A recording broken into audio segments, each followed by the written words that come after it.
Hello friends, welcome to the Hindu daily editorial analysis. Today we will discuss editorial published in the Hindu.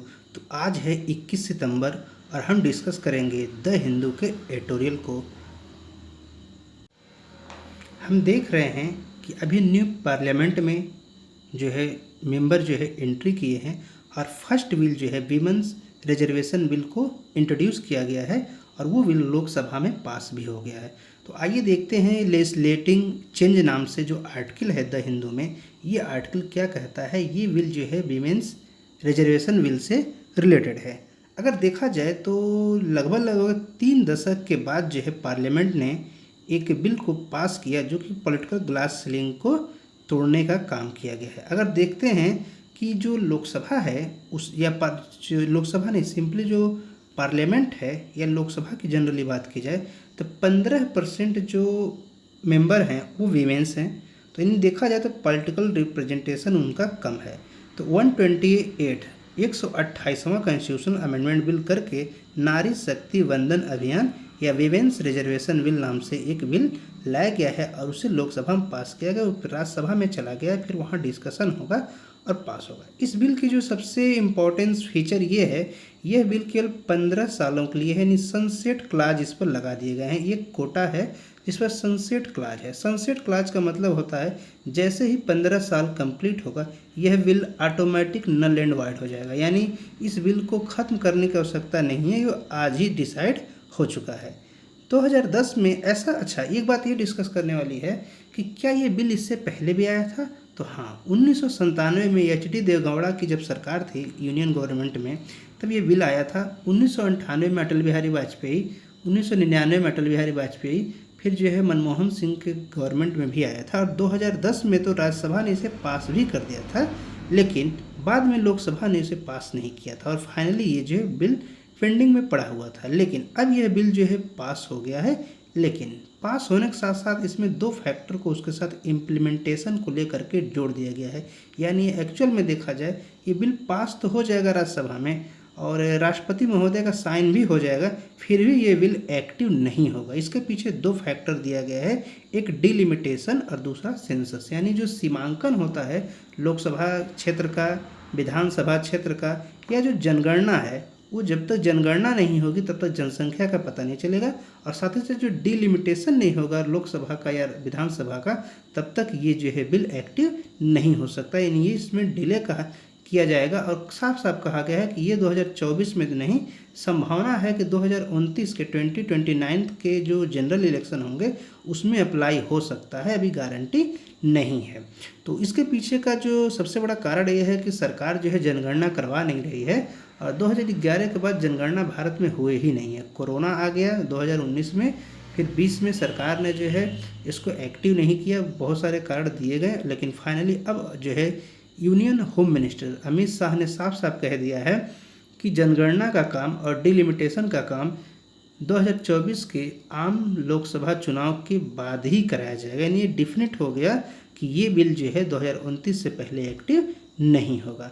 अगर देखा जाए इस bill में जो main बात क्या कही गई है कि जो वीमेंस हैं उन्हें लोकसभा में और विधानसभा में 33% सीटें आरक्षित रहेंगी, रिजर्व रहेंगी, लेकिन राज्यसभा में नहीं होगा। जैसा हम आज भी जानते हैं कि राज्यसभा में आज भी जो SC/ST हैं इनका विधानसभा में और लोकसभा में आरक्षण है, लेकिन राज्यसभा में कोई आरक्षण नहीं चलता है, विधान परिषद में कोई आरक्षण नहीं चलता है।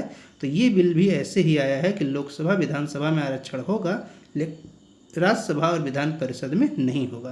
अगर देखा जाए जो लोकल गवर्नमेंट की बात है, पंचायती राज सिस्टम है चाहे म्यूनिसिपालिटी है, इसमें जो है 33% का आरक्षण का कोटा चलता है। लेकिन अब जो नया कोटा शुरू हो रहा है इसमें एक विवाद क्यों क्रिएट हो गया। विवाद का मेन वजह यह है कि इसमें कहा गया कि शेड्यूल कास्ट और शेड्यूल ट्राइब्स की वीमेंस को तो कोटा दिया जाएगा, यानी जो 33% कोटा है उसमें जो भी जनसंख्या के रेशियो में प्रोपोर्शन में शेड्यूल कास्ट या शेड्यूल ट्राइब की पॉपुलेशन होगी उतनी सीटें उन वीमेंस को, महिलाओं को आरक्षित किया जाएगा। लेकिन OBC वीमेंस के लिए, OBC महिलाओं के लिए ऐसा कोई व्यवस्था नहीं की गई है।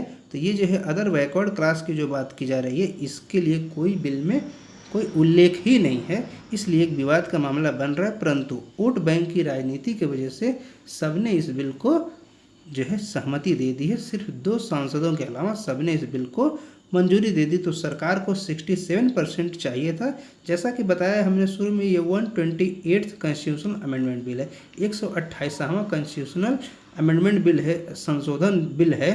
तो संशोधन करने के लिए संविधान में 2/3 मेजॉरिटी होना चाहिए, 67% वोटिंग होनी चाहिए। तो खैर यहाँ पर तो लगभग संपूर्ण लोगों ने इसको वोटिंग से पास किया है, सिर्फ 2 सांसदों को छोड़ करके। तो अब हम देखते हैं कि जो ये सिचुएशन आगे क्या होगी वो पता नहीं, परंतु सरकार ने भी कहा है कि अगर मौका कोई ऐसा चीज़ देखने को मिला तो हम रेक्टिफाई करेंगे, अगर कोई हमें शॉर्टकमिंग दिखेंगे, कोई कमियां दिखेंगी। लेकिन सबसे बड़ा क्वेश्चन ये है कि भारत जो कि G20 का मेंबर है, इसी में फीमेल लेबर फोर्स पार्टिसिपेशन जो है काफ़ी कम है, 24% है अन्य कंट्री के कंपैरिजन में। तो भारत ने बहुत शुरुआती टाइम में जब संविधान लागू हुआ तभी विमेंस को जो है वोटिंग राइट दे दिया। बता दें, अमेरिका, फ्रांस, ब्रिटेन, ये जो है स्विट्जरलैंड, ये प्रोग्रेसिव अपने आप को कहते हैं, इन लोगों ने बहुत समय बाद करीब 1900, ब्रिटेन ने तो 47 का दे दिया, लेकिन फ्रांस वगैरह ने 1972 वगैरह के बाद, स्विट्जरलैंड वगैरह ने बहुत देर से वीमेंस को वोटिंग राइट प्रोवाइड किया था। तो भारत ने इस काम में तो काफ़ी ज़्यादा तत्परता दिखाया, लेकिन बाद में ये चीज़ें न हो सके। लेकिन यहाँ पर बहुत बड़ा क्वेश्चन है कि आज भी हम देखते हैं सरपंच पति, मुखिया पति, प्रधान पति चलता है, तो क्या भविष्य में अब विधायक पति और सांसद पति भी होने वाले हैं? ये एक विचारणीय मुद्दा है, क्योंकि आज भी हम देखते हैं जो कैबिनेट मिनिस्टर लेडीजें हैं वे स्वयं डिसीजन नहीं लेती हैं, वो प्राइम मिनिस्टर या चीफ मिनिस्टर के ही जो है बातों को रिपीट करना उनका अपना एक काम है, और उनको जो है भले मंत्री बन गए, सांसद विधायक बन के मंत्री बन जा रही हैं, लेकिन उनका अपना कोई निजी स्टैंड है ही नहीं। तो ऐसा नहीं है कि रिप्रेजेंटेशन होना ही संपूर्ण है, रिप्रेजेंटेशन होने के साथ साथ क्या अपनी वॉइस को रखने का मौका मिल रहा है, या सिर्फ किसी की बातों को लेकर ढोने का ही एक कामकाज मिला हुआ है, ये एक मामला बनता है। आगे देखा जाए तो नेक्स्ट आर्टिकल है कीप कॉम। अगर देखते हैं हम कि जो भारत में जो रेन वाइज ड्राइएस्ट, अगर अगस्त महीने को देखा जाए तो ये महीना जो है काफ़ी ज़्यादा सूखा रहा है। जैसे देखा जाए कीप कॉम का, enormity of climate change is no excuse to restore to risky mitigation strategy. तो हमारे देश में देखा जाए तो जो मानसूनी बारिश होती है इसमें काफ़ी ज़्यादा इसके पैटर्न में चेंज आ रहे हैं। मानसून की वैसे डिफिनीसन ये है कि काफ़ी ज़्यादा अनसर्टेन, इर्रेगुलर है। अनसर्टेन कब होगा पता नहीं, इर्रेगुलर कितना होगा, कब बारिश होगी, कितना अमाउंट होगा, मानसून ब्रेक कितना होगा, कुछ पता नहीं। तो अगस्त जो है ड्राइएस्ट जो है रेन वाइज देखा जाए तो ये इस ईयर का है कि काफ़ी कम बारिश हुई है, और ये देखा जाए बहुत ज़्यादा जो है वेदर कंडीशन को डिसरप्ट किया है, और इसकी जो कॉन्सिक्वेंसेज हैं, परिणाम हैं, वो डायरेक्ट हमारे देश की और स्टेट की इकोनॉमी पर पड़ने वाला है। तो जो हम क्लाइमेट चेंज के मिटिगेशन की बात करते हैं वो और भी ज़्यादा इम्पॉर्टेंट हो जाता है। अब देखा जाए क्लाइमेट चेंज में जो हम देखते हैं कि अगर हमारे जो अर्थ का टेम्परेचर है लगातार बढ़ रहा है, और पेरिस क्लाइमेट जो चेंज में जो एग्रीमेंट हुआ COP21 जो 2015 में हुआ था, उसमें कहा गया थी कि किसी कीमत पर 1.5 डिग्री सेल्सियस से ज़्यादा टेम्परेचर नहीं बढ़ना चाहिए इस दशक में। लेकिन अगर देखा जाए उसको जो मिटिगेशन की टेक्निक अप्लाई गई तो सोलर रेडिएशन मैनेजमेंट की बात की जाती है कि हम जो है कुछ पाउडर, सल्फर के पाउडर या कुछ ऐसे डस्ट पार्टिकल आसमान में बिखेर दें जो रेडिएशन को आने न दें, या ग्लास के बहुत बड़े बड़े टुकड़े, शीशे के बहुत बड़े टुकड़े हम आसमान में बिखेर दें जो कि पृथ्वी के गुरुत्वाकर्षण क्षेत्र के कंट्रोल में तो रहें लेकिन बाहर रहें, और वहाँ से सन लाइट का रिफ्लेक्शन हो जाए और सोलर लाइट हमारे पास न आ पाए। तो ये एक टेक्निक को लोग जो है बात करते हैं कि अर्थ सरफेस पर सोलर रेडिएशन नहीं आएगा तो हमारी गर्मी कम होगी। लेकिन जो बात करते हैं सोलर रेडिएशन मैनेजमेंट की, तो यहाँ पर एक बहुत बड़ी समस्या भी सामने आने वाली है, क्योंकि ये एक नेचुरल फिनोमेना है, नेचुरल मैकेनिज्म है। सन से लाइट हमारे पास आती है, अगर इसे अवॉइड नहीं किया जा सकता है, ये अनअवॉइडेबल प्लानेट वाइज इफेक्ट है। अगर इसे हम अवॉइड करेंगे तो इसका क्या परिणाम होगा इसको कोई नहीं बता सकता है, क्योंकि पृथ्वी जब से बनी है आज तक इस पर जो वाटर का अमाउंट है वो सेम है। वाटर न तो घट रहा है न बढ़ रहा है। किसी भी गैस का कंपोजिशन जो है न घट रहा है न बढ़ रहा है, सिर्फ कार्बन डाइऑक्साइड बढ़ रहा है। लेकिन कार्बन डाइऑक्साइड बढ़ने या कुछ और गैसें बढ़ रही हैं, लेकिन उनका कंपोजिशन का मतलब ये है कि ऑक्सीजन और कार्बन आपस में जुड़ रहे हैं, तभी जाकर कार्बन डाइऑक्साइड बढ़ रहा है। अदरवाइज हम ऐसा अगर पेड़ पौधों को ज़्यादा न जलाएं, पेट्रोलियम ज़मीन में है उसे न निकालें, तो वो जो है कार्बन डाइऑक्साइड का अमाउंट भी नहीं बढ़ेगा। अब समस्या ये है कि अगर हम ऐसा सोलर रेडिएशन मैनेजमेंट करते हैं तो ऐसा भी हो सकता है कि जो हारनाफ अफ्रीका है, जो पूर्वी अफ्रीका है, वहाँ पर बहुत भयंकर रूप से बारिश हो जाए। अगर वहाँ पर जो उमस क्रिएट होगा तो वहाँ पर लोकस्ट स्वार्म जो है, टिड्डे बहुत ज़्यादा जो मॉइस्चर होता है, वहाँ जो हार्न ऑफ अफ्रीका है वो बहुत डेंजरस और सेंसिटिव रीजन है। वहाँ पर जो ये टिड्डे इतने ज़्यादा जन्म लेती हैं टिड्डियाँ कि पूरी की पूरी जो है, जो यमन है, ओमान है, पाकिस्तान, भारत की पूरी फसल को ही चट कर जाती हैं केवल एक हफ्ते के अंदर।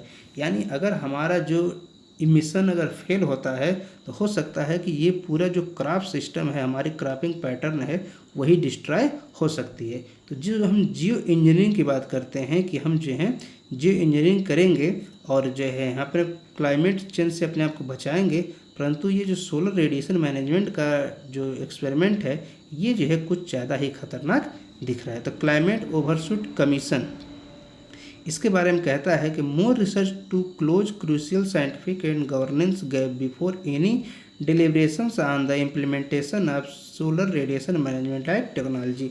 तो जो ये क्लाइमेट ओवरशूट कमीशन है, इसका साफ साफ कहना है कि जो solar radiation management like technology की हम बात करते हैं, उसे इम्प्लीमेंट करने की बात कर रहे हैं, उसे हमें पहले बहुत ज़्यादा साइंटिफिकली जांच करने की ज़रूरत है। जो जियो इंजीनियरिंग रिसर्च है उसमें और भी आवश्यकता है रिसर्च करने की।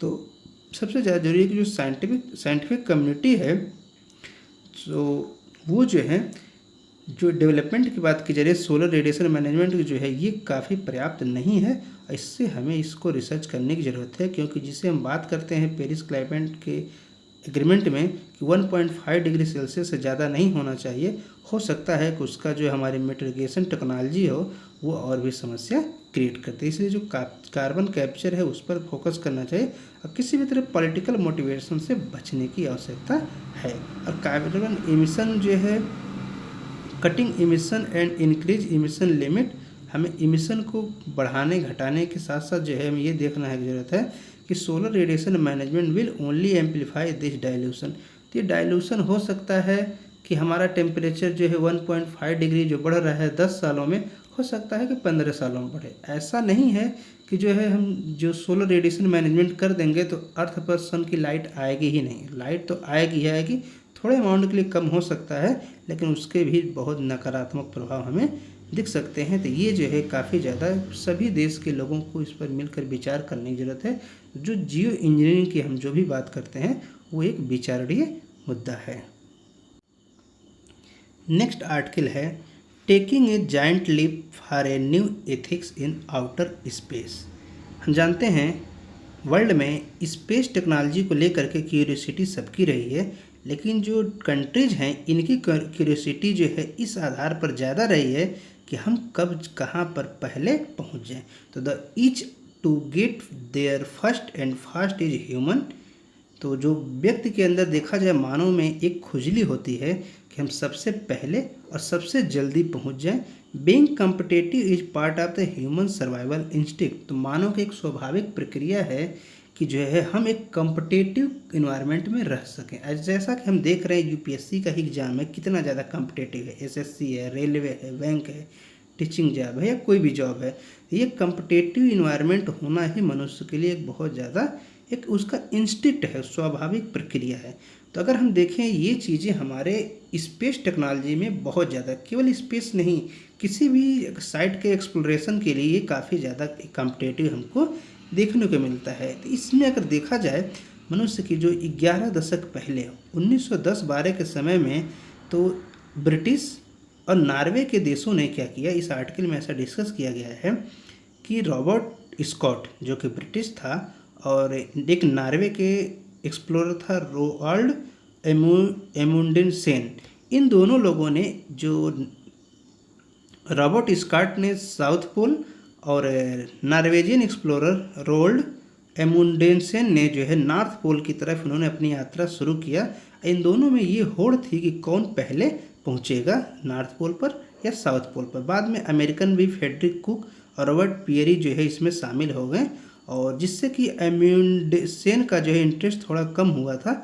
लेकिन अगर देखा जाए तो साउथ पोल पर स्कॉट और एमुंडेसेन की जो एक दूसरे को जानते थे कि साउथ पोल पर या नॉर्थ पोल पर उनका गोल क्या है, टारगेट क्या है। लेकिन अगर देखा जाए तो स्कॉट ने, जो कि ब्रिटिश का था, उसने अपने साथियों को या कुछ लोगों को लेकर के गए, घोड़े कुत्ते वगैरह लेकर के, और एमुंडेसेन ने जो है डाक्स और स्लेज गाड़ी लेकर के उत्तरी ध्रुव पर गए। और ये लोग फाइनली अपने स्थान पर पहुंच गए जहां पर इनको पहुंचना था, नॉर्थ पोल और साउथ पोल पर।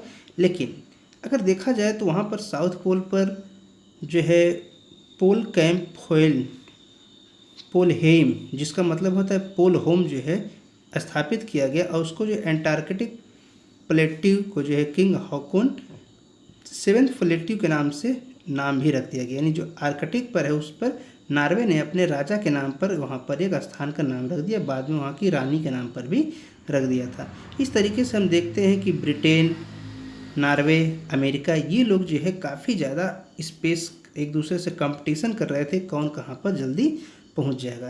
तो इस क्रम में जो है काफ़ी ज़्यादा चलता रहा। बाद में अन्य कंट्री भी आ गई, जैसे कि अर्जेंटीना, चिली, ऑस्ट्रेलिया, न्यूजीलैंड, ये कंट्री भी इसमें शामिल हो गए। तो यहाँ से ये दिखता है कि हमारे पास जो साउथ पोल या नॉर्थ पोल पर जो अराइवी हैं, वो एक्चुअल में जब वहाँ पहुँचे तो उनकी माइंडसेट कॉलोनियल ही थी। वो चाहते थे वो पूरा क्षेत्र उनका हो जाए। जैसे कि डेनमार्क का ग्रीनलैंड एक जो पूरा बहुत बड़ा पेनिनसुला है, वो एक्चुअल में वो एक आइलैंड की तरह है, वो पूरा जो है डेनमार्क के कब्जे में है। लेकिन इन लोगों ने कुछ ऐसा ही कोशिश किया था, लेकिन बाद में इनकी कोशिश से काम न आ सके। तो एक्चुअल में वो एक इम्पीरियल इरा को स्थापित करना चाहते थे, लेकिन वहाँ पर कोई सब्जेक्ट पीपल नहीं थे, कोई नेटिव नहीं था, कोई रेजिडेंट नहीं था। तो एक्चुअल में जो है वो किसको अब फ्रीडम को डिनाई करेंगे। कॉलोनियल रूल का मतलब ही था किसी की फ्रीडम को छीनना, तो किसकी फ्रीडम को वो डिनाई करेंगे। तो ऐसा कुछ वहाँ पर नहीं था। तो उसको लेकर के एक चीज़ें सामने आने लगी कि अब वहाँ पर हमें साउथ पोल और नॉर्थ पोल पर भी रेगुलेशन की आवश्यकता है। क्योंकि अगर जो है जो भी, जैसे नॉर्वे के लोग गए तो वहाँ एक बहुत बड़े पेनिनसुला को अपने राजा के नाम पर रख दिया, फिर अपनी रानी के नाम पर रख दिया। तो ऐसे ही ब्रिटेन वालों ने किया, अमेरिका वालों ने किया, और आज भी हम देखते हैं कि वहाँ पर बहुत सारे ऐसे स्थान हैं जो इन लोगों के राजा और रानियों के नाम पर ही हैं, और वो लोग उसको भले ही अब अपने देश का हिस्सा नहीं बना पाए, लेकिन नाम उन्होंने रख दिया। तो इंटरनेशनल जियोफिजिकल ईयर जो है 1958 में मनाया गया था, और उस समय जो है एक चीज़ आई थी सामने कि स्थिति, ऐसी सिचुएशन आ गई थी कि ऐसा लगता था कि कोल्ड वार शुरू हो सकता था। और यूनाइटेड स्टेट के उसमें प्रेसिडेंट जो है डेविड डी आइजनहावर थे, उन्होंने 1959 में 1959 में कहा कि Antarctic conference of the 12 country active in Antarctica during the IGA to negotiate a treaty. उन्होंने कहा कि एक ट्रीटी तक बना लेनी चाहिए, जो 12 देश उस समय 1958-59 में थे, कि उन्होंने कहा एक ट्रीटी तक बना ली जानी चाहिए और ट्रीटी के तहत काम किया जाना। मेन मतलब था उन लोगों का उस पूरे साउथ पोल और नॉर्थ पोल पर कब्जा करना। लेकिन अर्जेंटीना ने बहुत अच्छा काम किया, अर्जेंटीना ने इसका विरोध किया। अर्जेंटीना ने कहा कि किसी भी तरीके का एटॉमिक एक्सप्लोरेशन नहीं होना चाहिए और वहाँ पर बैन होना चाहिए सीधे सीधे अंटार्कटिका पर। तो USA ने इस पर जो है ऑब्जेक्शन किया, लेकिन बाद में देखा गया कि अमेरिका ने तो ऑब्जेक्शन किया, लेकिन USSR जो सोवियत संघ था और चिली, ये दो देश जो है अर्जेंटीना के सपोर्ट में आ गए, और फाइनली अमेरिका को भी इसमें एग्रीमेंट करना पड़ा, और एक नेगोशिएशन हुआ कि वहाँ पर कोई भी व्यक्ति अपनी आर्मी बेस कैंप नहीं बना सकता है, वहाँ पर कोई मिलिट्री एक्सरसाइज नहीं होगी, वहाँ पर कोई एटॉमिक रिसर्च नहीं होंगे, यानी कोई भी काम ऐसा नहीं किया जाएगा जो मानव के लिए घातक हो या उस पर कब्जा करने का उद्देश्य से वो काम किया गया हो। तो आगे देखते हैं कि दुनिया के जो है बहुत सारे देश इससे जुड़ गए, जैसे Argentina, Australia, Belgium, Chile, France, Japan, New Zealand, Norway, South Africa, Soviet Union, United Kingdom, United State, ये 12 कंट्री थे, और इन्होंने जो है कुल 55 अंटार्कटिक रिसर्च सेंटर स्थापित कर लिए अपने। तो बाद में भारत ने भी वहाँ पर अपना स्थापित किए, नॉर्थ पोल साउथ पोल दोनों पर भारत ने अपने रिसर्च सेंटर स्थापित कर लिए। लेकिन साफ साफ उसमें कहा गया an indirect consensus emerge for demilitarization as the treaty prohibit nuclear testing, military operation, economic exploitation and further territorial claim in Antarctica। तो ये जो 12 कंट्री थे, इन लोगों ने तो कोशिश किया, परंतु बाद में एक चीज़ सहमति ये बनी कि वहाँ पर किसी भी तरीके की मिलिट्री की प्रक्रिया नहीं हुई, डीमिलिटराइजेशन होगा। वहाँ पर किसी भी तरीके की न्यूक्लियर टेस्टिंग नहीं की, जैसे मिलिट्री का ऑपरेशन नहीं हो सकता है, और किसी भी तरीके इकोनॉमिक एक्सप्लॉयटेशन नहीं हो। जैसा कि माना जाता है कि उत्तरी ध्रुव पर, नॉर्थ पोल पर बहुत ज़्यादा ऑयल एंड नेचुरल गैस वहाँ पर अवेलेबल है। साउथ पोल पर भी ऐसे बहुत ज़्यादा मिनरल हैं, लेकिन कहा गया है कि हमें अगर ह्यूमैनिटी को बचाना है, अर्थ को सुरक्षित रखना है, यहाँ पर कोई भी इकोनॉमिक एक्सप्लॉयटेशन नहीं होगा, और साथ ही साथ टेरिटोरियल क्लेम नहीं हो सकता है कि कौन सा हिस्सा किस देश का है। हाँ, किसी को रिसर्च करना है तो यहाँ आएँ और कैंप बनाएं और अपना वहाँ पर रिसर्च करें, लेकिन वहाँ पर ऐसा कुछ अन्य काम नहीं कह सकते हैं। तो देखा जाए तो कुल जो है 54 पार्टियाँ वहाँ पर ट्रीटी में शामिल हुई, जिसमें से 29 जो है कंसुलेट स्टेटस बनाए। इंडिया का जो खुद अपना स्टेटस, ये जो स्टेशन है वो क्वीन माउड लैंड के पास है। क्वीन लाउड माउंट वही है जो ब्रिटेन की महारानी थी, तो उसी के नाम पर जो आइलैंड बन गया, जो एक प्लेटिव बन गया, उसमें भारत का एक जो है रिसर्च सेंटर है। यहाँ पर देखने वाली बात है कि उन्होंने यहाँ पर जैसा कहा गया कि वो लोग टेरिटोरियल क्लेम तो नहीं करेंगे, परंतु उन लोगों ने अपने राजा रानियों के नाम पर नाम रख दिया और वो फाइनली वो चल रहा है। अगर देखा जाए, हम जो वहाँ पर कुल करीब 66 साइंटिफिक स्टेशन अंटार्कटिका में है, जिसमें 37 जो हैं पूरे साल ऑक्यूपाई रहते हैं, यानी 33 तो ऐसे हैं जहाँ पर सालों साल लोग रहते हैं।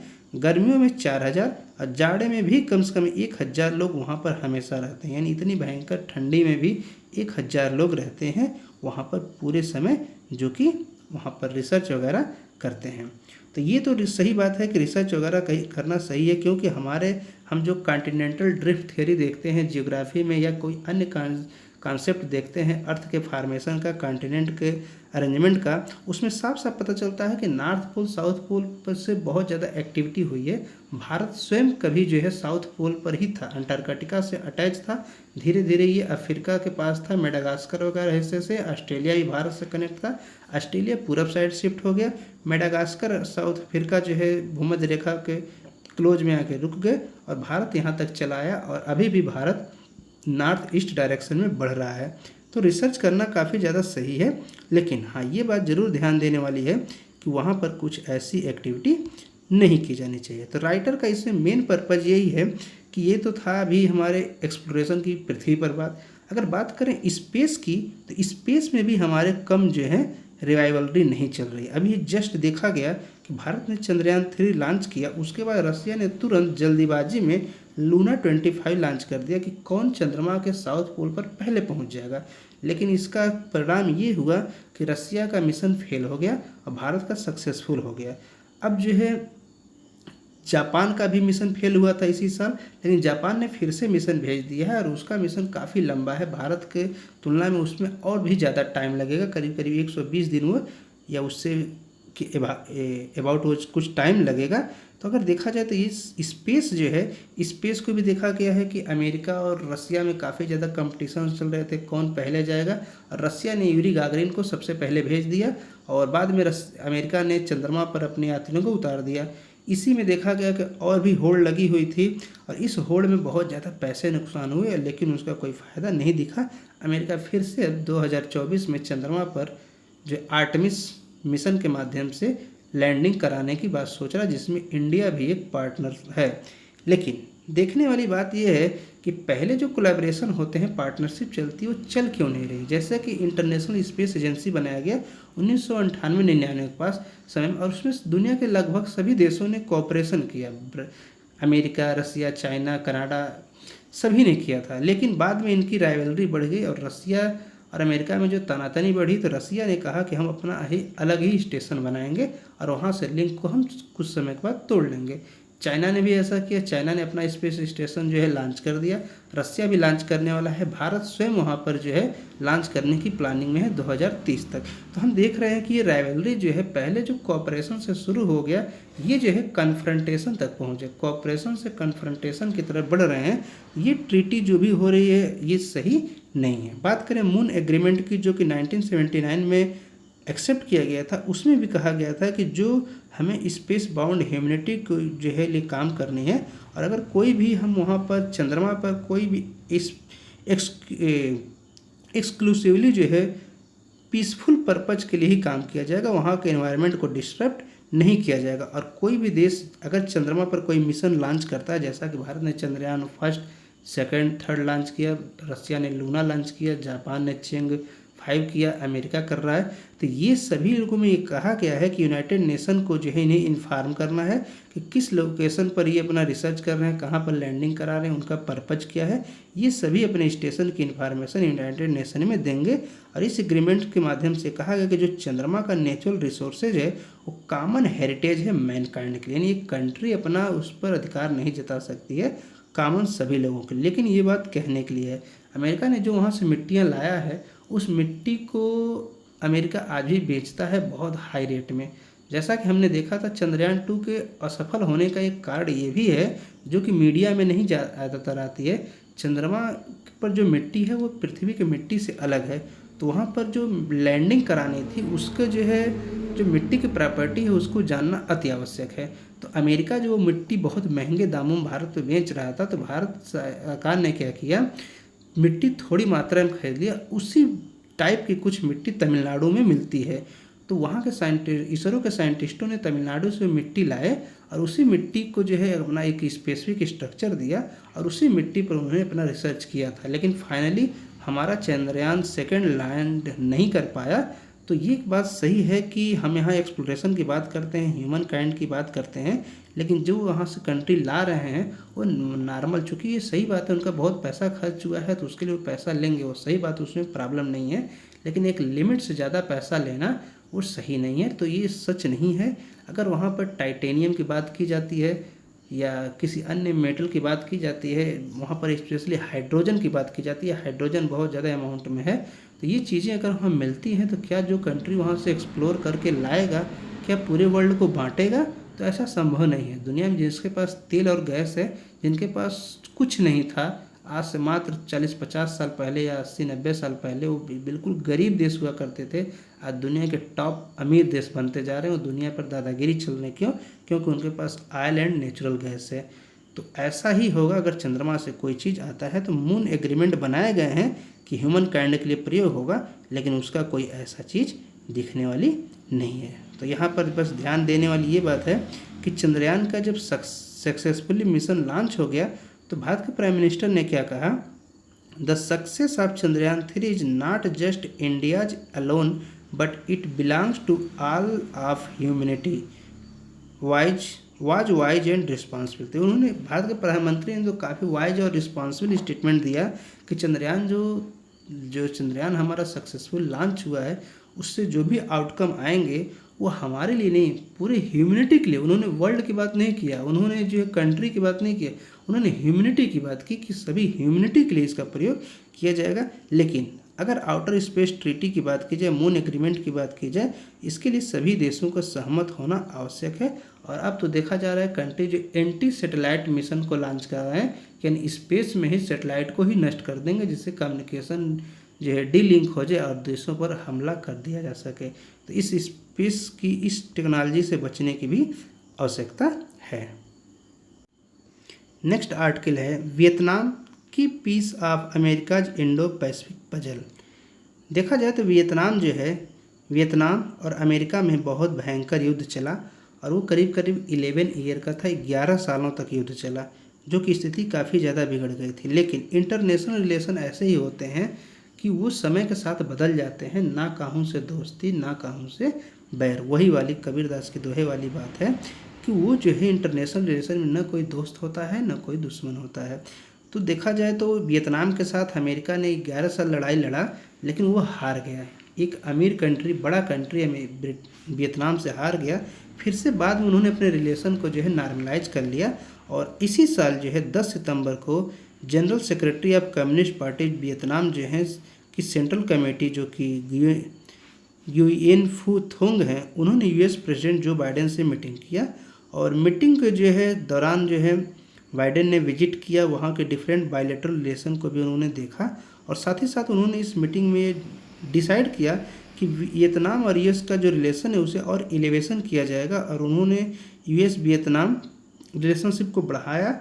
US Vietnam comprehensive strategic partnership की बात की गई। यूएस वियतनाम कॉम्प्रहेंसिव पार्टनरशिप जो कि 2013 से ही चल रही है, जब बराक ओबामा यूएस प्रेसिडेंट थे और वियतनाम के प्रेसिडेंट थ्रोंग तान सैंग थे। तो देखा जाए कॉम्प्लेक्स फॉरेन पॉलिसी लीगेसी की बात की जाए तो कॉम्प्लेक्स हिस्ट्री रही है इन दोनों देशों के। कोल्ड वार के टाइम भी बहुत ज़्यादा स्थिति ठीक नहीं थी, लेकिन वियतनाम का मामला ये है कि वियतनाम अब जो है अमेरिका के लिए एक ज़्यादा ही कंटेम्पररी और हिस्टोरिकल दोनों ही पॉइंट से काफ़ी ज़्यादा रिलेवेंस हो गया है। इसके पीछे सबसे बड़ा कारण है कि चाइना का जो रोल है, जियोपॉलिटिकली इन्वॉल्वमेंट है साउथ चाइना सी में चाहे पैसिफिक ओशन में, उसके वजह से अमेरिका हमेशा टेंशन में रहता है।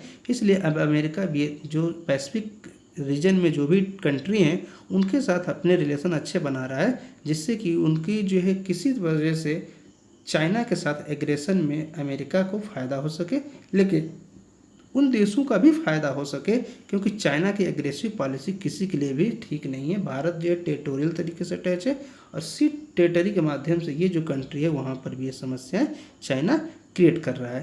तो इन लोगों को वियतनाम और अमेरिका के बीच में जो है या चाइना के साथ वियतनाम के दोस्ती, चाहे रसिया के साथ दोस्ती की जो दोस्ती हुई है, सोवियत यूनियन के साथ वियतनाम की दोस्ती 1978 में हुई थी, लेकिन जो कॉम्प्लेक्स इशू है अमेरिका चाहता है कि इस पर जो है वियतनाम की दोस्ती ज़्यादा रहे, लेकिन वियतनाम जो है रसिया के साथ अपने उसके बहुत स्ट्रांग रिलेशन बनाए रखा है। इसके पीछे का सबसे बड़ा कारण है कि रसिया उसे बहुत ज़्यादा हथियार प्रोवाइड करता है।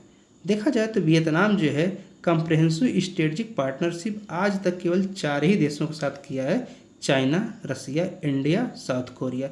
यानी वियतनाम इतनी ज़्यादा जो है कॉम्प्रहेंसिव स्ट्रेटजी बना रहा है पार्टनरशिप के लिए, लेकिन वो बहुत लिमिटेड है, बहुत सोच समझ के काम कर रहा है कि उसने आज तक केवल रसिया, इंडिया, साउथ कोरिया, चाइना के साथ ही बनाया है।